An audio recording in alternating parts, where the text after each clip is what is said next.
Hi everyone, my name is Amir and I'm the CEO of Cylus. Great pleasure to have you, all of you, with us. We have 140 people till now, so it's great, all of you. Thank you for your participation in this webinar.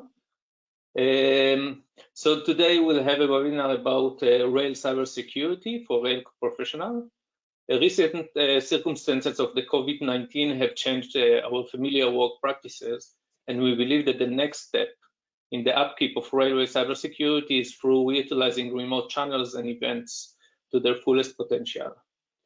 In this webinar today, we'll focus on cybersecurity risk threatening safety and service availability, attack vectors, and how to defend against them in a professional manner to the railway industry experts. This webinar is part of a set of webinars. In this webinar that will long 1 hour, we'll talk about the cybersecurity and essential topics for rail experts. And we'll cover these topics again more in depth in the next webinars. For this specific session, no cybersecurity knowledge is required. Now some administrative topics. The first thing is that this session is recorded and we'll share with you the recording after the webinar. During the webinar, we'll talk about many terms that are related to cybersecurity. I'll share these terms, the explanation of these terms in the chat, so just open the chat to see these terms. And feel free to ask any question in the question tab, or to chat with us during the conversation, during the webinar. We'll leave 15 minutes at the end of the webinar to ask questions as well. So without further ado, I'll let Serge and Michal to introduce themselves and to take it from here. Hello, my name is Serge Van-Themsche. I'm the VP Strategic Partnership for Cylus. I've been working with Cylus for 1 year. Previously, I was a consultant in the energy sector. I have also worked many years in the railway industry. My last assignment in one of the major manufacturing companies was the VP for the turnkey division. I also worked before that in the automation for many years as well. Hello, everyone. I'm very excited to be here and excited to have you here. So first of all, thank you for joining. My name is Michal Bar. I'm the head of cybersecurity professional services at Cylus. Prior to that, I have 15 years of experience in cybersecurity. 8 years out of them, I was in Ernst & Young, Advanced Security Center, consulting large organizations about cybersecurity challenges. And I'm very happy to be here. Good. So let me just. Great. So good morning or good afternoon, depending where you are in the world. I'm delighted to be here. I just wanted to give you the purpose of the next hour. It's basically to provide you with cybersecurity knowledge. It's broad training that we will give you. We're going to give you insights on railway architecture, so that by the end of this hour, you'll be able to transform this network architecture that you're seeing in the screen into the next one that will follow very quickly, which is here. Yeah, so thank you, Serge. So as Serge said, we want to be able to give you as much cybersecurity knowledge in the next hour. So what you have in front of you is a secure network architecture in the rail operational environment. And we'll try and cover the mechanisms, cybersecurity mechanisms that you see here on your left, and also cover as much as possible on cybersecurity solutions and terms. So maybe just a brief explanation about these terms. So the first thing that I want to discuss is access control. So in the railway operational environment, access control is mainly all about keeping the attacker outside of your operational network. you want to be able to prevent someone from the external networks to get inside your network. Access control is also applied within the network itself if you want to separate between different roles, but mainly you want to keep them outside. Monitoring, on the other hand, is all about giving you visibility to the operational network and what's going on in the network, any suspicious behavior within the network itself. Once an attacker is inside, you want to be able to protect your network from attacks. And the way to do it is to, first of all, have a visualization of your network and the connectivity and any suspicious behavior in order to prevent the impact and respond to such attacks at early stages and prevent impact on safety and service availability on these critical systems, signaling and control, and on the train itself. So network segmentation is the mechanism that enables you to separate the network into areas. So here you can see we have the OCC area in the operational network. We have the external network, such as the passenger information system and CCTVs. And you have the critical systems, zones and areas. The purpose of network segmentation is basically to make it harder for an attacker to spread around your network. So let's say the attacker was able to get inside into the OCC environment. You want to be able to make it difficult for him to move from the OCC environment, for example, to your safety critical systems, to the interlocking field elements, to control, for example, the point machine, and of course to control the train.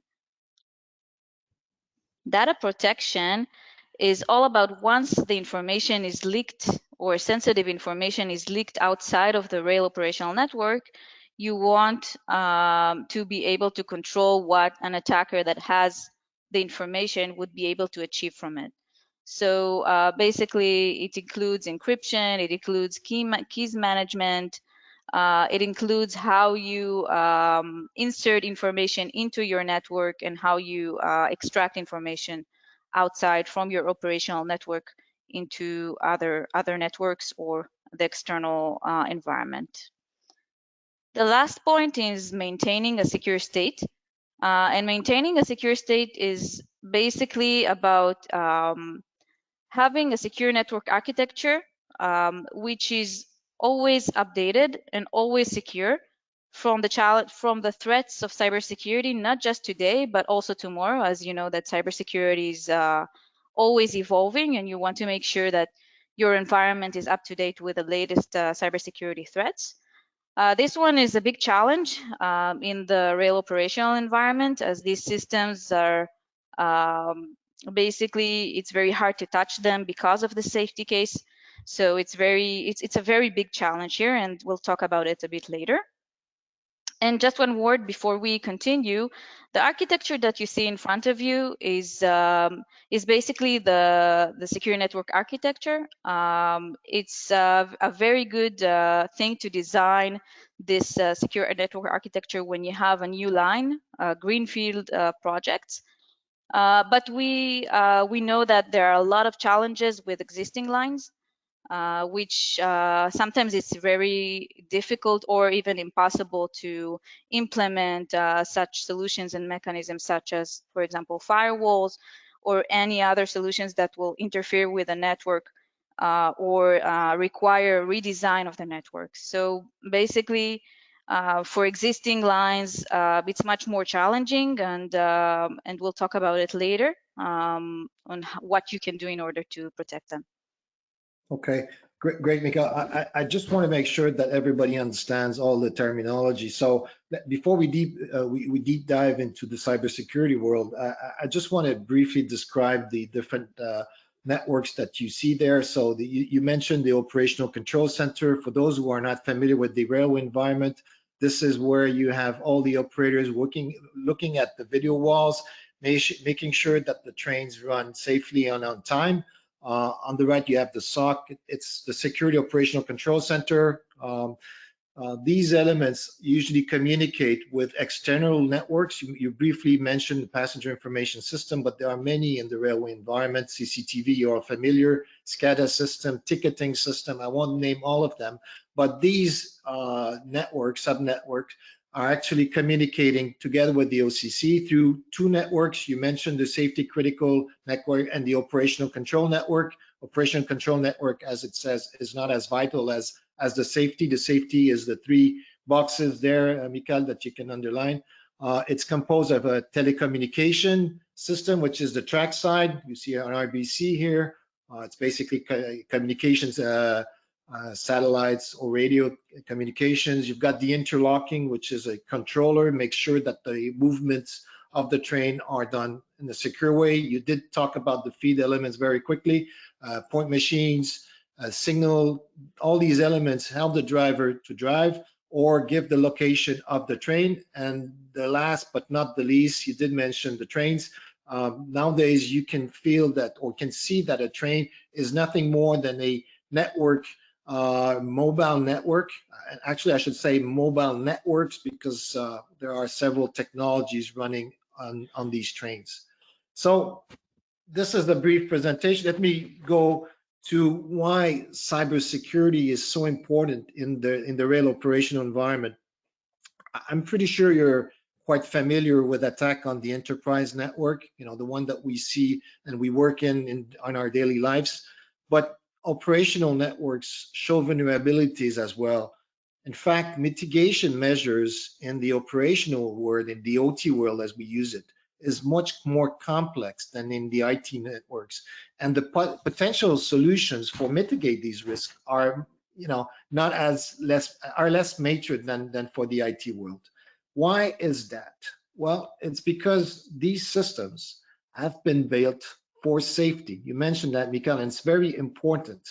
The industry, the railway industry is probably the oldest in the world. It's more than 100 years. At the beginning, it was created, in an isolated way. The safety mechanism were mechanical, then they went to electromechanical. But it's only with the emergences of new technologies such as CBTC or ETCS, which are signaling technologies, that the door for cybersecurity attacks has been open. And today, many systems are digitized and no longer isolated. And I did mention all these network, the circulation of information between the PIS, the SCADA, and all that with the OCC. So this is the main challenge today. Yeah, that's right, Serge. And we've seen a lot of cases. Actually, people that think that these systems are still mistakenly thought of as isolated, and therefore they do not expect any cybersecurity risks on them, and they do not expect any cybersecurity attacks to happen in the rail operational network. Yes, and that makes it even more dangerous. When you're not even aware that there's a threat, let alone you don't try to protect it at all. So, the consequences of any attacks can be huge. In the best case, you'll have a denial of services. If you're lucky, your train will be stopped in a station. If you're a little bit less lucky, it might be stopped in the tunnel, and where people might start, panicking. That's a problem. But in the worst case, they can take over your train. And in the worst case scenario, they could even derail your train. So yes, that's why it's so important to monitor in the OT environment. Yep, that's right. So now we want to give you a few examples of attack vectors, cyber attack vectors. And when I say attack vector, I just want to align with everyone. An attack vector is the steps that an attacker takes in order to perform some impact on his target. So, and hopefully by the end of the examples, you'll be able to get more sense about cybersecurity and how an attack happens and how it can impact your operational network. So this first attack scenario is actually an insider threat. Insider threat means that someone from inside within the operational network that lives there is performing malicious activities. So in this example, we have the OCC, and we have the operator here, which has access to the train control system and really performs his job through the train control system. And basically, he can one day decide that he wants to create damage to the organization. It can be an employee which is not so satisfied, but it can also be done by mistake using his privileges. So in this case, in this attack vector example, the operator actually has admin privileges, admin permissions on the train control system, and he uses it in order to create damage to the critical system network, to, for example, the point machine, to the interlocking, and all sorts of field elements. Serge, can you maybe give a few examples? Yeah, well, one of the main insiders, I think, can create a lot of damage. I'll give you one example. I think it's important. It's an IT professional that worked for a company in Canada. It's a cargo company called Canadian Pacific Railways. The guy, before leaving the company, deleted key permissions, passwords, files on the network hardware, and all this resulted in outage across the entire network. This created a lot of damage for that company, and in fact, the guy was found guilty in trial, trial and found guilty and sentenced to jail. So just to say that insiders can have a lot of bad impact, if they want to harm a company. Because let me ask you, from a cybersecurity perspective, what can you do really? What could a rail company do in order to protect from such attacks? Or you mentioned also mistakes. What can they do against these attacks? Yes. Yeah. So basically, that's a good question, because you might think to yourself that, okay, so there's nothing to do here because it's my employee. And I need to trust him, and he's just doing his job. So how can I really prevent these attack vectors or scenarios? So my answer to that is that you cannot really protect it 100% from these insiders' threats. However, there are things that you can do in order to limit the ability of the operator in this example to make impact on the critical safety systems, and also you can reduce the chances that he'll be able to perform these malicious activities on the network. Is that, Michal, what you call preventive measures or compensating control? Is that it? Yes. Yeah, that's exactly it. So basically, these are called preventive measures or compensating control. Sometimes it's called like that. And basically, you need to do a couple of things in order to reduce the risk and reduce the likelihood and the impact of such an attack. I'll just erase that. And the first thing that you want to do, or one of the things that you want to do, is about access control, which we briefly talked about. So access control has a lot of mechanisms within it. So for example, strong authentication and strong authorization, secure remote access to prevent people from the external world to get inside your network, network access control, NAC solutions. We're not going to cover all of them today. You can see them over the chat. But for example, in this case of the attack vector example that we're seeing now, we're talking about authorization system. You should have a strong authorization system. So the first thing that I would do is to limit the permissions that you give the operator or any other role in your environment, meaning that you should give him the exact set of permissions that he needs in order to perform his role, and not more than that. So in this case, the operator has an admin permissions, but you should consider which permissions exactly the operator need in order to perform his job. This in cybersecurity, it's called least Hello? privileges principle. Yes, we're still here. Serge, can you hear us? Michal? Yes, Can you hear me? Serge? Yes, we can hear you. Okay, I kind of Can lost you you. hear us? Yeah. Yes, Okay. I think it's okay. So I was just saying that the least privilege principle is very important in cybersecurity. It means that the company should give the employees in the operational environment the permissions that they need in order to perform their job, and not more than that. In your opinion, Michal, does it I require a just lot of, want, sir? I want to Please stop go you. We have a question that's related to that from the audience. So Danielle is asking, maybe I can open you and you can ask it, Danielle, now. Hi everyone. Yes, I would like to know how can affect the cybersecurity measures that the company can take to the workers' productivity. Thank you.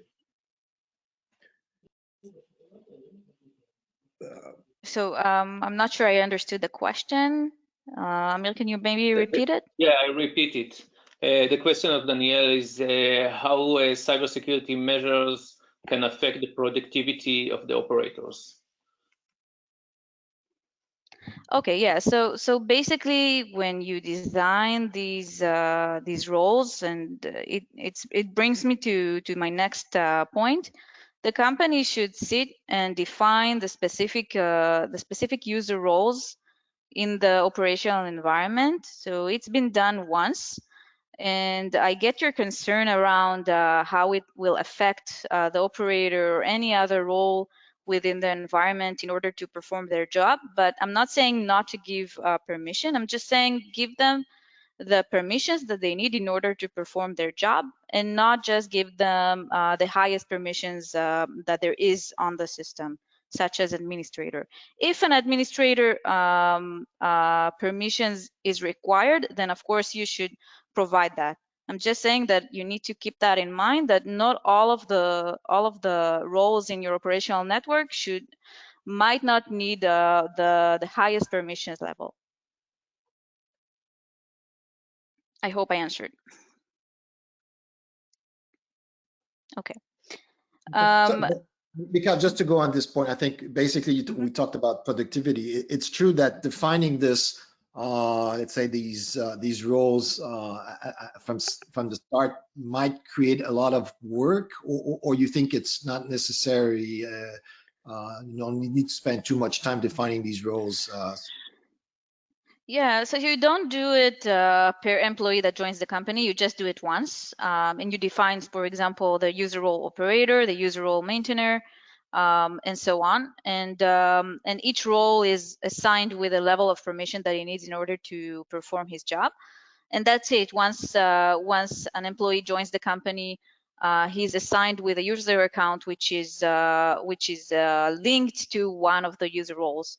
So basically, it's not such a huge investment from the company. Michal, can we go back to what actually a company can do in order to protect itself from insider? I think it's a crucial issue. Yeah, so in this example, what I just explained is called role-based access control, RBAC model, if you've heard of it. But in this example, let me emphasize, all of these access control, let's say, mechanisms that you'll apply will only make it harder, maybe make it harder for the insider to perform malicious activities, but it won't prevent it completely, because eventually they have, such as Danielle said, eventually the operator has permissions in order to perform his job. So if he want to, he'll be able to perform damage, or even by mistake, as we said. And basically, in order to protect yourself from that, the only thing that you can do is to monitor the network, is to have visibility on your network, exactly what's going on your network, and any suspicious behavior, such as the operator in this example. you would have noticed, if you have a monitoring solution that can read the rail application, you would have noticed that some kind of a suspicious behavior is happening within the network at early stages in order to be able to react to that. Yeah, I think it's important, Michal. You're emphasizing the monitoring system, but I think what is important to understand, it cannot be any kind of monitoring system. You know, you need a monitoring system that is able to understand proprietary protocols that are unique in the railway environment. You know, and a traditional Ethernet-based solution such as firewalls cannot do that. And I think we'll touch that point later on. But I think what is important is to say that we need to have a tool that we call it very often a intrusion detection system. It's part of the monitoring system, but that is able to do what we call deep packet inspection, DPI, for those who are familiar with that information, and that can do that under specific protocols. You know, I think, you know, at Cylus we have a solution called Cylus One, and we do that. And the intrusions detection system that we provide can actually look at the bit level. And what is important to notice is that it's not just looking at the characteristics of the different assets in the network. It's actually analyzing the flow of these bits, the bit flow between the different assets. Just to give another example, I think it's important. It's you know, if you have a point machine that is communicating with an interlocking, okay, every 2 hours, for instance, like you're designing, that's something you need to understand. If suddenly these two elements start communicating every half a second or whatever, something fishy is happening. You have an abnormal behaviors, and your monitoring system needs to be able to understand that something different is happening. That's an abnormal behavior. And you know, it's not just the sophisticated algorithms that you apply on it. It's also the capacity to analyze the behavior of your network in time. And that's what is giving you a monitoring system that is efficient within the railway environment. Right. Thank you, Serge. So we're gonna move to the next example. This example is Michal and Serge, before going to this example, we have a question from the audience that is related to the connection between safety and security. And the question is if we agree, or the Tanzim that asked the question agree that there might be attack, but he is asking if it's possible that Cylus 4 system will fail and create unsafe situation. So he's asking actually about what's the relation between safety and security. If it's safe, is it secure? Is it really secure? Do you want me to do? Maybe I'll start, Mika, yeah, and then sure. Go ahead. The point is, safe and secure is not the same concept. Safety is linked to the equipments working in a safe manner, whereas security is linked to people interfering with the equipment to make sure that something bad happens. So though we're not going to enter into all of details, because we have in railways, you're all familiar with the concept of SIL, from SIL 0 to SIL 4, depending on the criticality of the equipment and the network. In security, you also have that concept. It's called the security level. They're not exactly the same. They're intertwined, so they're linked one to the other. So in other words, you can have a safe system, but it might not be secure. And this is what we're trying to show. Actually, a lot of the networks that we have are built for safety. So they are safe. They can be SIL 4. But the reality is that the level of security level, which can go from 0 to 4 as well, can actually be 2. And we would need to go much more time to go into this depth. But the point is, safety and security are linked, but they're different. And the security level is function of all the mechanism that we are showing today, so that you ensure that the zones are segregated and they are actually protected according to the security level that you want and you need. I don't know if you want to add anything, Michal.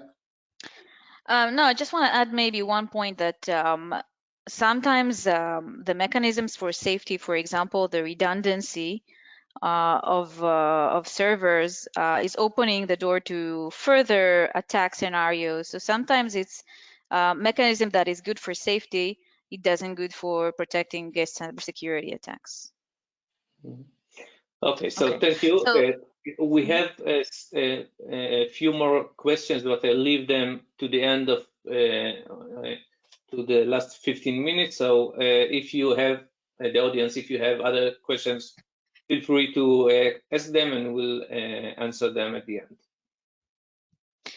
okay, so the next attack vector example is an attack that is coming from an external attacker, which is a passenger. The passenger can be, as you see here, the passenger can be on the train itself. It can also be on the stations of the trains. And basically what we see here is the train itself, which has Wi-Fi for the passengers to enjoy their ride within the trains themselves. And they also have the passenger information system on the train itself. In this case, the business wanted to, there was a business need to display the exact location of the train within the passenger information system. And the exact location of the train is coming from the transponder, which is part of the critical systems network. And in order to do that, the company connected between the two networks, okay, in order to flow the information from here to the passenger information system. An attack vector that can happen here is a malicious passenger that break through the Wi-Fi protocol, the access point of the Wi-Fi. It can do it by multiple mechanisms. It can be known vulnerabilities or known protocols such as WEP or WPA, if you've heard of it. And from the Wi-Fi, once it breaks it, it can jump into the critical systems network in order to perform malicious activities here. And Serge, maybe you can give an example of what can be done once you're connected to these networks. Sure. I'll give you an example. I was in London about 1 month ago. Actually, I was traveling. For all of you, it sounds like an eternity, but yeah, I was in that seminar, and there was somebody who presented the work of what we call white hacking. Basically, he had the mandate from a railway operator to hack a train. The gentleman wasn't given any initial information about the system. It just said, please break this system and get into the train. Actually, the guy did that in 1 hour. So in 1 hour, he was able to get into the network and take control of that, of that train. And what he told, that during that seminar, he also said that he worked a little bit more. So in 9 hours, he was able to hack the entire fleet. Actually, it was 3 fleet that were positioned out within the UK.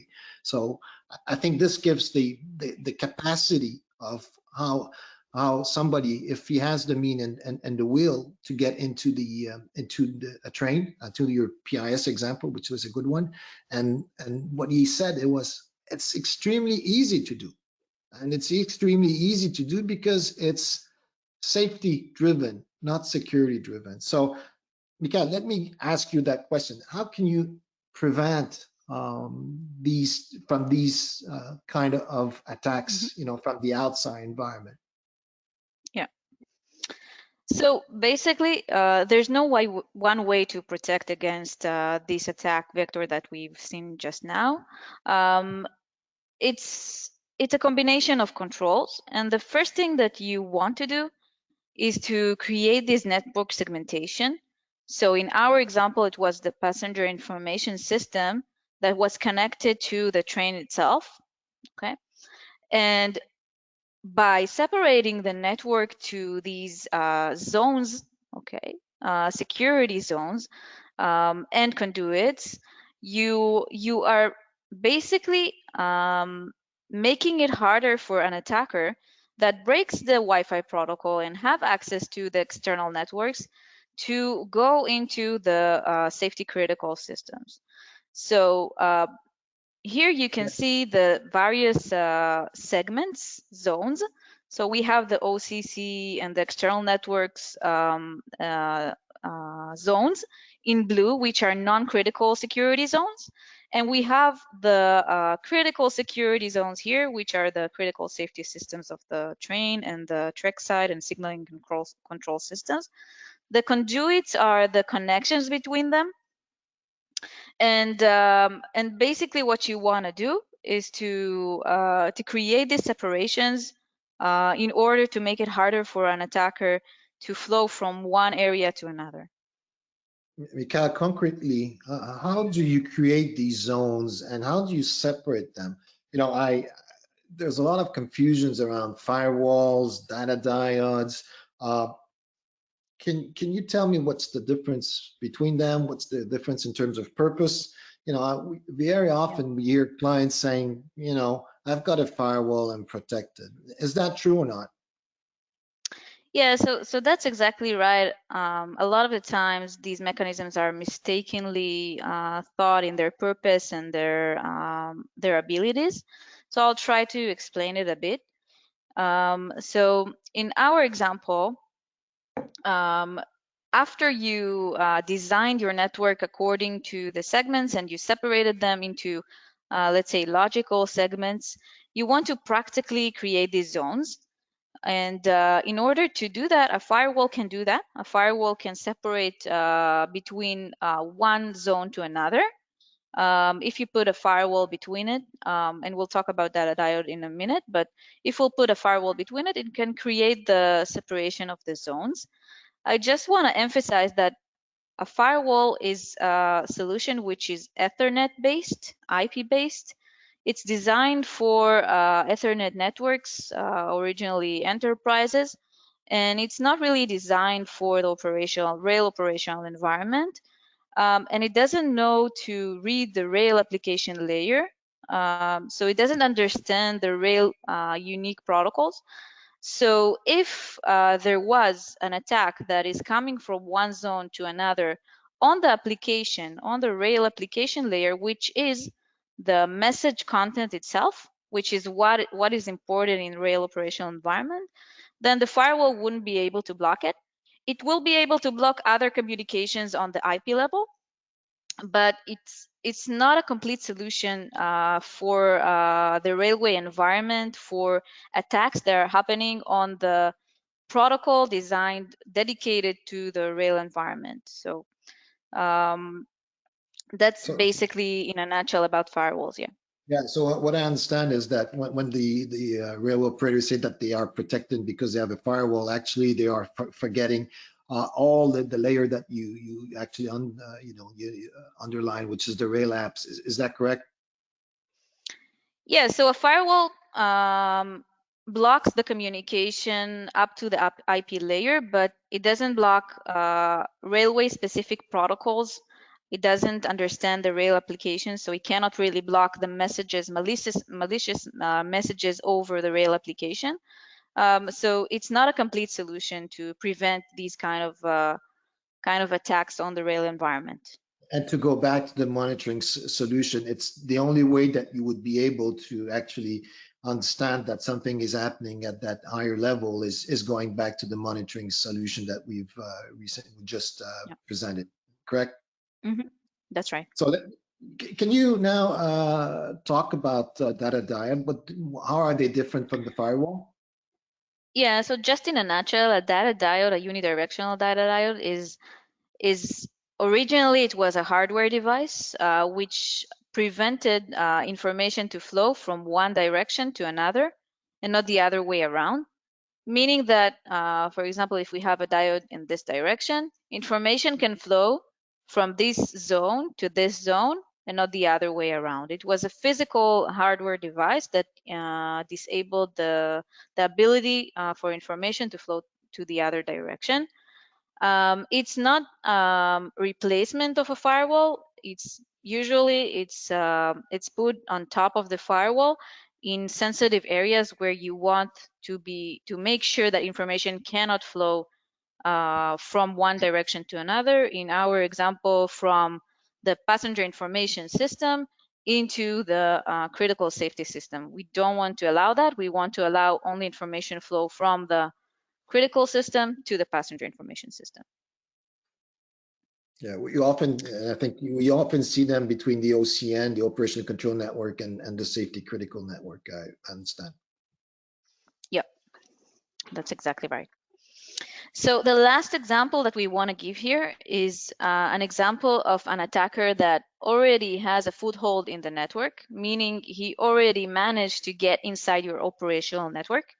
And nowadays, it's only a matter of time until someone will live inside your network. And once he is in your network, he has control over, in this scenario, he has control over the radio block center, the RBC. So basically, the RBC, its functionality is to send messages to the train over the, in ETCS, it's over wireless communication, GSMR. And basically it sends movement authority messages to the train, to the driver, or if it's driverless, to the train itself. And it instructs the train to drive, for example, drive for let's say 250 kilometers per hour in the next 10 kilometers. So that's the functionality of the RBC. And in this attack vector scenario, the attacker was able to get control over the RBC, or even spoof the RBC identity, steal the RBC identity, and send messages on the RBC behalf. And in this case, he sends a malicious movement authority message to the train, drive for the next 10 kilometers on the maximum speed of 320 kilometers per hour. And this is actually causing a derailment of the train and impact on the safety of the system.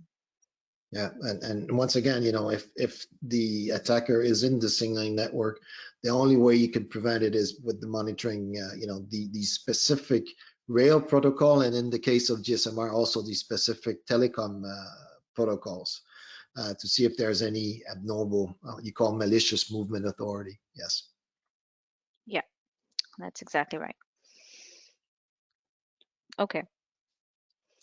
And the way to protect from these kind of scenarios is actually only to monitor the network and identify that there's a malicious behavior within the network in order to make the company to respond quickly to prevent the impact.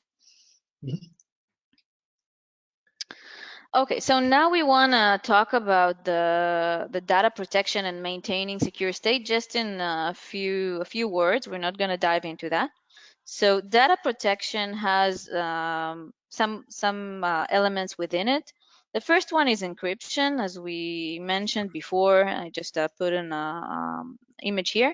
So encryption, you want to be able to encrypt your information, but be cautious with how you do it. You need to do it not causing any latency or any damage to service availability. So you need to analyze which information is sensitive and need to be encrypted and which is not. With encryption, you have keys management system that you need to also manage. So encryption comes with keys, encryption keys, which are public and private, and I won't go in details to that. But basically, it's a lot to manage, and you need to be able to do that correctly. Also, you need to be able to extract data from your operational network in a secure way to be able to not extract sensitive information. There are a lot of mechanisms to do that.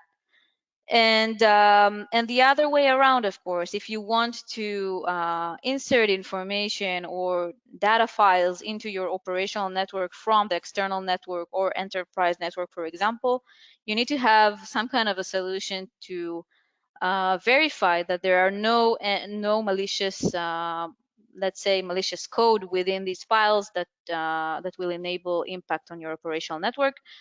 This is called the sandbox solution. You can read about that as well. And that's basically it on data protection.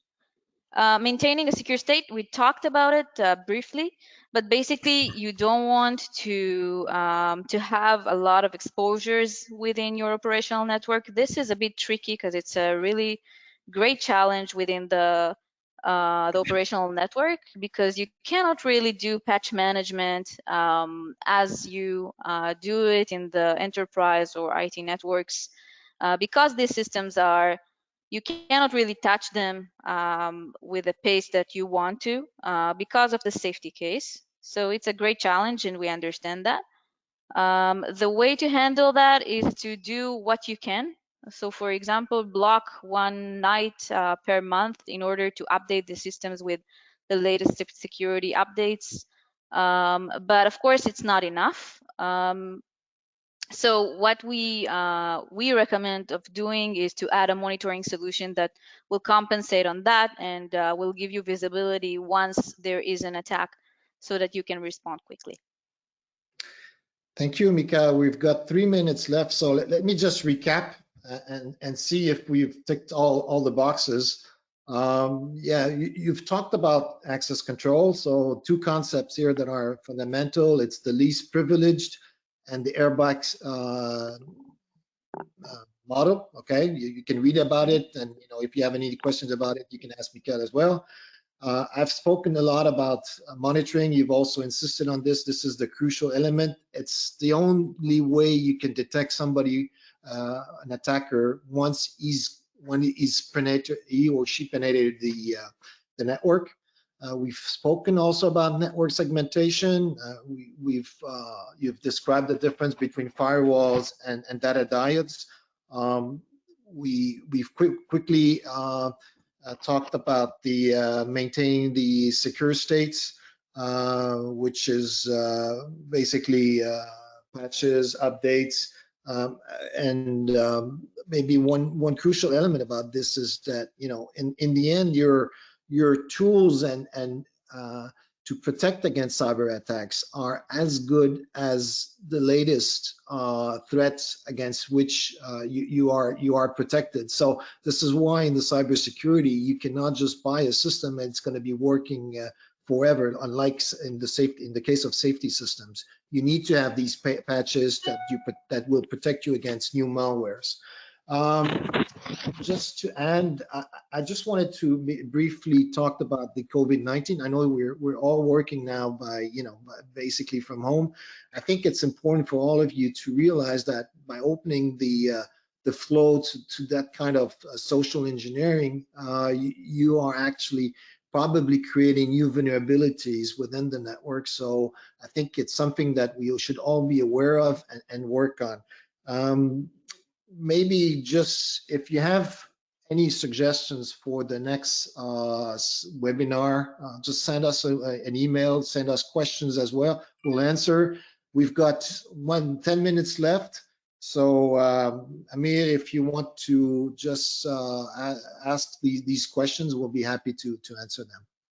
Yes, sure. So Filippo has a question, and I'll let him to ask it. Yes, Filippo, you can speak. Hello, can you hear me? Yes. Yeah, I was just wondering, you refer multiple times to monitoring IDS systems to actually be able to monitor. I'm wondering, in a distributed network like a railway network, how much you need to distribute those IDS platforms to actually get all the visibility that you need? Just to give an idea, I mean, it's like 3, 4, 10, 100 points where you need to check, or just to have an idea? Do you want me, Michal, to answer? Yep. Or Yeah, go ahead. Okay. So basically, if you look at what we have 2 different architecture. We have a centralized and decentralized architecture. If you take the centralized architecture, we basically put probes, what we call appliance. It's a kind of server with the capacity to record at the level of the OCC. If it's a redundant network, then we have 2. This is good for some types of technology, a CBTC, for instance, it could work. The problem is with other technologies, you're not able to see the communications between the interlocking and the field elements. In this case, you need to have probes that you put at the level of the signaling room. So depending on how many signaling room you have, you need to put these probes. So, but a signaling room, if you take a metro, you probably have 15 or 20 at the most. So, going back to the architecture, centralized, you will only have 2 servers. If you have the decentralized, you still need these 2 servers plus the 20 probes that you would have at the level of the signaling room. Do you want to add anything, Michal? Yeah, or yes, please. I was just wondering, being the signaling networks, I understand that whatever you deploy on those networks needs to be certified and so on. I mean, we are talking about boxes that are not interfering with the service anyway, so we would be able to deploy them easily.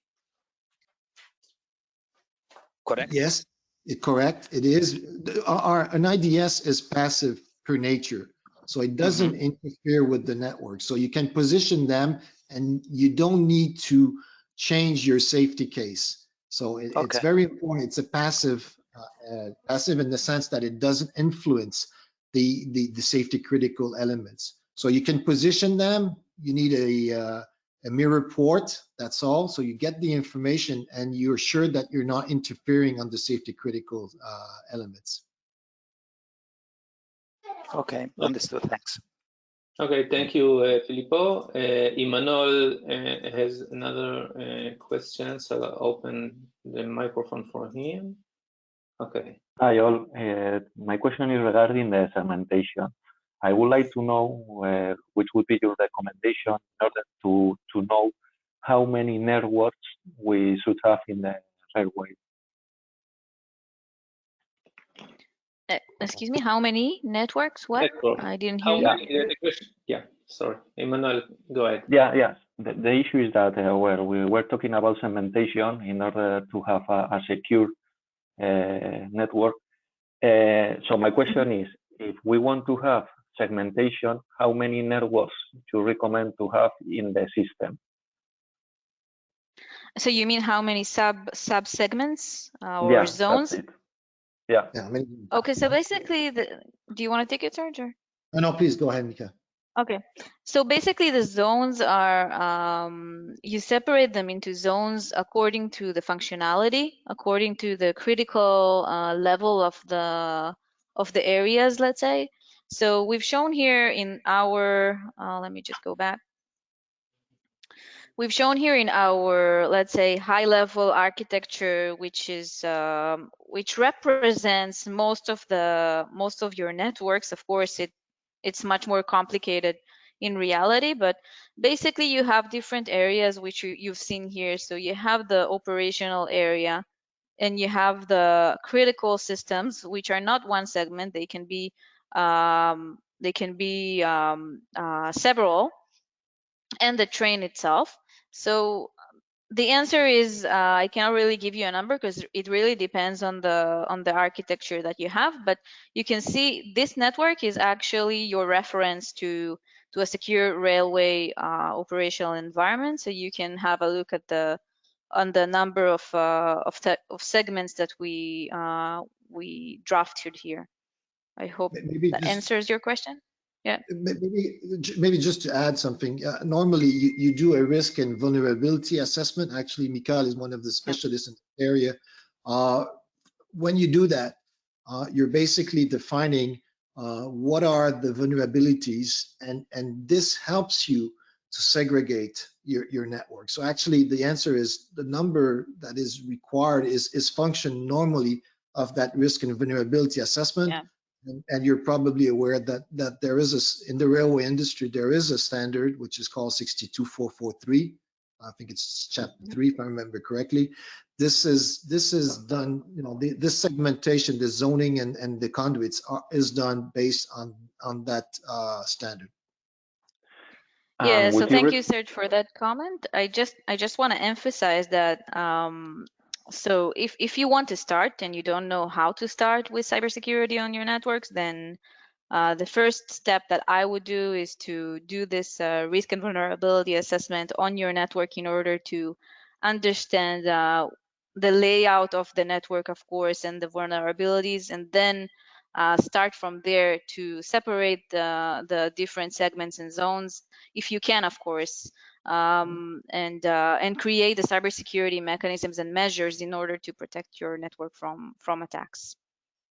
And we are talking about physical segmentation, or could it be also virtual segmentation? Or is any difference between them? I mean, do you think that a physical would be more secure than the virtual one? So you can do the physical separation, but sometimes it's really impossible to do all the segmentation physical. And the logical separation, we've shown it just now. You can separate it into zones in a logical way. Basically, it really depends on the architecture of your network. And once you'll do a risk assessment, you can really analyze your network and see exactly what is recommended for your network. Actually, maybe just to on this element, if you take Cylus One, the software that we sell the solution, we have this capacity to segment and apply different rules. So not only it is important to do that segmentation, but if you have the right tool, you can also apply separate rules that will forbid some communications that would seem natural between these different zones. So these tools allow you to do a mix of virtual and real segmentation. Okay, many thanks. Thank you. So I think that we have time just for one more question. We have a question about GSMR. Let me see. Yes. You can speak. Sorry, only my question was if the ESMR connection can be attacked with a DDoS attack or similar, putting a lot of messages in the network, as it is a Wi-Fi, as it is a wireless connection, can be attacked with this kind of attacks of DDoS. The answer is maybe quickly yes. We've worked with the clients, and I cannot, for confidential reasons, say who they are, but basically we've worked on two different telecom technologies. One was GSMR, the other one was quite similar to GSMR, and we've used we simulated attacks on their network based on these technologies to do what you are asking. Okay, so I don't want to go over 1 hour, so we are just in the last minute. So Serge and Michal, thank you very much. To all the audience, we have a lot of audience. We'll share with you a link for the recording. Feel free to ask if Michal, if you can go to the next slide where there are the emails. Feel free to reach out to Serge, to Michal, or to anyone here in Cylus. We'll be happy to answer you. The questions that we didn't answer, we'll answer you in offline. And we hope that you'll join us for the next webinars about real cybersecurity, about other terms, more in depth. So thank you very much, and goodbye. Thank you all.